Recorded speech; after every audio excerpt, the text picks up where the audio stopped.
Hi, everyone. I'm Greg Gumbel at the anchor desk with my partner, Clark Kellogg. Coming up on College Hoops Tonight, we'll recap the biggest games of the week, as well as tell you where the top recruit in the nation is headed. But first, let's take a look ahead at some absolutely huge battles coming up this week in college basketball.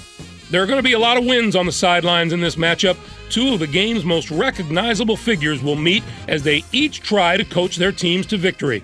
I'd bet on seeing some pretty disciplined basketball.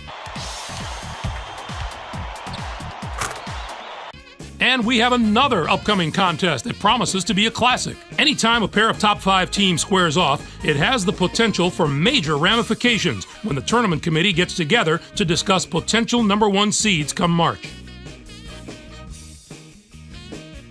Pittsburgh should come out on top if I had to make a prediction. Their backcourt is so solid this year and their guards love to get out and run. That gives them a huge advantage in a game that should be as fast-paced as this one will be.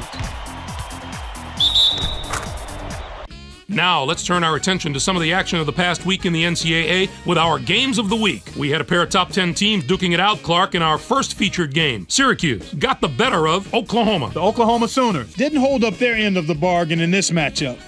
What we thought was going to be a close game ended up being a blowout. Conran was not going to be denied. His 21 points led the team. They needed an effort like that to get this win. He saw all sorts of defensive looks, but no matter what they threw at him, he handled it and handled it well. And next up, let's look back on another great contest from the past week. Michigan State defeated Oklahoma State. The Michigan State Spartans weren't fazed at all by the hostile crowd. In fact, they seemed to feed off being in the enemy's building and used it to their advantage. I love to see that in a team. That's a sign of a tough-minded squad. Michigan State played some absolutely stifling defense. They made the guys on the other side work for every basket, and you can see that reflected in the shooting percentage. They never let up on the defensive end. That really took the pressure off the offense and allowed them to dictate the tempo of the game. To me, that was the biggest factor.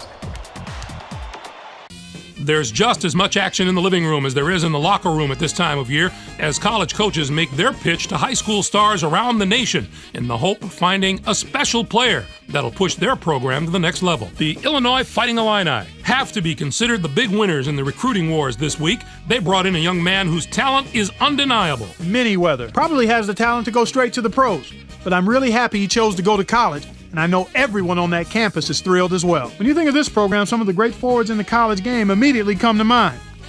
I'm sure it's going to serve as tremendous motivation for him to try to join that elite group and perhaps have his number retired right next to all the other elite forwards that have come through those gym doors before him. That'll do it for us here in the studio. For my partner, Clark Kellogg, I'm Greg Gumbel. Thanks for watching College Hoops Tonight, brought to you by State Farm, the #1 auto insurer. Enjoy the exciting week of college hoops action.